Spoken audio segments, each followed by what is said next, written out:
All right, working class beer reviews. Just looking at Samuel Adams Winter Lager. This is a part of that variety pack. I got one more after this. No, I've had all four of them. I've done the OVP and what was the other one? I can't remember now. Oh, Old Fezziwig. So I've got this. And then I've got a holiday spiced ale or something like that. So I've got this dimpled mug, Church Key the can. Got that kind of set up here in the back of my Jeep. Keys are not in the ignition. So I'll just put this down here for right now while we look over the info here. So yeah, the Samuel Adams Winter Lager for the Beers for Cheers variety pack. So it says it's a spiced wheat Bock, which makes sense. It's 5.6, so that's over 5%. 22 IBUs, so not really that hoppy. The hops is Cascade hops, single hops. All these have all had just single hop varieties, not a blend or anything. Yeast is the Samuel Adams Lager yeast. Malts is Samuel Adams 2-row pale malt blend, which is what they use on pretty much everything. Caramel 60, malted wheat, Carafa, and Munich 10. So, yeah, it's quite a blend of malts there. You got this dimpled mug. Seems like it'd be cool for a Bock and a wintertime thing. It's actually spring now, but you know, it's a little cool. I had to go get a vest, even with my little thermal shirt on here. It's in the 50s, and the wind's blowing from the northwest a little bit, kind of like coming from Kansas City. Kansas City is northwest of me on 50 highway.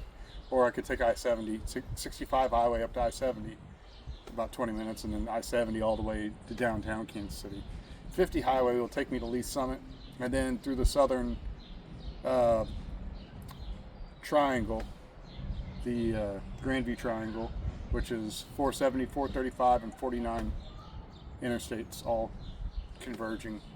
And 50 highway stays on with 435 west. And then I think when it hits I-35, 50 highway follows I-35 for a ways. So just a little bit of a backstory, but shouldn't really be talking about the highway system. Should be talking about this beer. It's pretty clear. It's got some streaming bubbles. It's kind of a copperish color with a light colored head. Usually sometimes when they're copper colored like this, they have a little bit darker head. I think it's pretty well filtered, but I'll do a swish and pour anyway. So it's pretty looking, and I think it looks great in this mug. What do you think? Did I pick the right mug for this beer? So let's give it a smell. Malt. Yep. Sweet malt. Barley. I don't know if I could smell wheat without smelling an actual wheat beer, but even wheat beers are typically, like your regular baseline wheat beers are not just 100% wheat. They're usually a blend of malted barley as well. The higher end wheat beers sometimes can be 100% wheat, but I guess from what I've heard, those are fairly hard to produce because of the protein in the wheat. Makes brewing kind of messy, kind of gummy, whereas malted barley doesn't do that. It's a little more clean. So if anybody has any experience with brewing wheat beer or beer at all, let me know in the comments if that's accurate. So no real hoppiness. Wheat beers typically aren't. Well, this is a lager, so it says it uses lager yeast. So, uh-oh, I lost my can. Oh well. Let me see if I can find it. Here it is. I'm telling you, that breeze is more than it appears. I'm gonna put it right here in the corner. Maybe it'll be safer there. So let's give it a taste.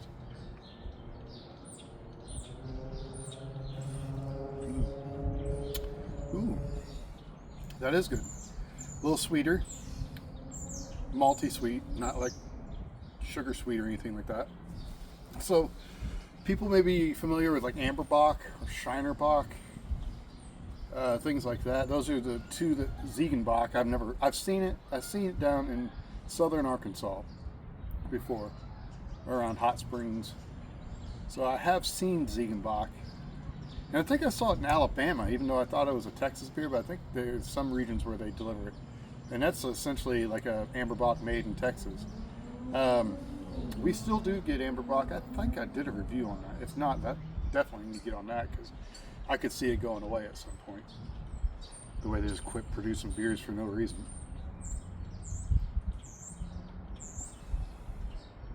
.22 IBUs. It's hard to say. It's got to be just enough to balance out the sweetness. So what did I say? 50 or 5.6? Yeah, 5.6 for a lager. That's pretty good. You know, I think amber Bock's only like 5.2. It's barely a Bock. Shiner, I think, is even under 5%. It's like 4 point something. I'm like, how is that even a Bock? A Bock means strong, like goat. I think it means goat in German. So, kick you like a goat. It's supposed to be stronger than a normal beer. Then you have your Doppelbocks, which is a double Bock. Those are usually over 6, typically. Sometimes you get anywhere from like 6 to 8 when you see those. So, I do like it. It's good. Honestly, I've liked all the beers out of the sampler pack. The OVP, it's not that there's anything wrong with it. It's just the vanilla type flavor was, I found it a little odd. Tasted a little artificial, you know. And I know that's probably hard to make, you know, flavor something with vanilla to make it taste natural. It's probably very difficult, I can imagine.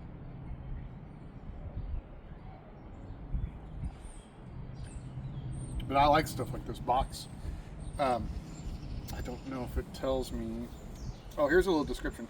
No matter what or how you celebrate, this spiced holiday lager's rich malt notes and accents of cinnamon, ginger, and orange peel are perfect for any festivity. I didn't get any of those flavors.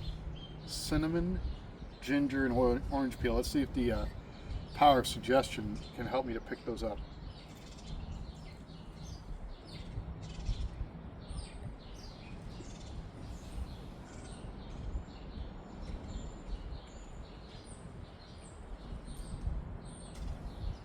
Maybe my palate's not that perceptive. It's like I'm trying to force myself to taste it that way.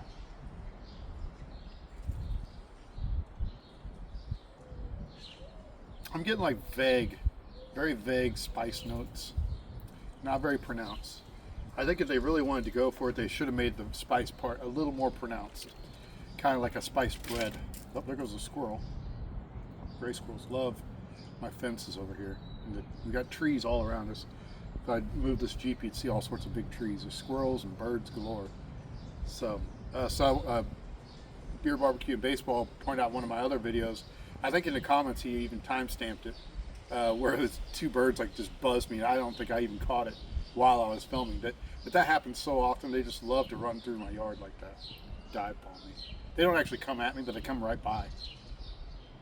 So.